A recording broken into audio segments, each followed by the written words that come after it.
Hello everyone, I'm back with another episode. For the past 2 weeks, I was working on a DIY project in which I thought, why buy $1,000 Aputure 120D when you can make one for very cheap at home?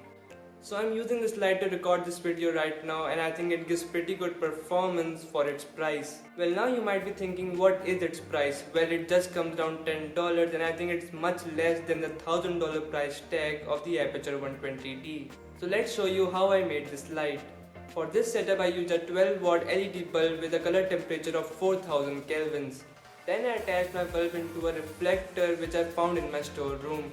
Now before moving forward, I want to tell you some key principles for getting this flattering look which you get using this kind of a light. One thing we have to keep in mind is that we have to keep the distance between our diffusion layer and our bulb a bit longer so that we get more flattering look in our light.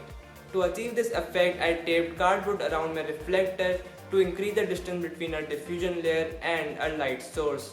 Then I applied aluminium foil over the cardboard so that the light gets more and more reflected before reaching us. You can also get similar effect without using cardboard, and if you want to see the difference, you can watch my previous Spotlight Sunday episode number 3 where I used this light without the cardboard installed. One other important advantage of using cardboard is that it increases the diameter of your light source, which is also very important for getting this flattering look, and that is why many people use large soft boxes so that they can get more out of their light source. And the last step for making this light was to apply our diffusion. For a diffusion layer we can use shower curtains, nylon cloth or any other similar type of material.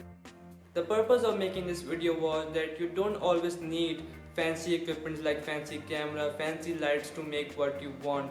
You can always use your creativity to get things done. So guys, that is it. Hope you enjoyed this video. If you did, so please smash that like and subscribe button and follow me on other social media platforms, but I'm also very active these days. Keep supporting the channel and help it reach 1000 subscribers. Until then, I will catch you guys in my next video.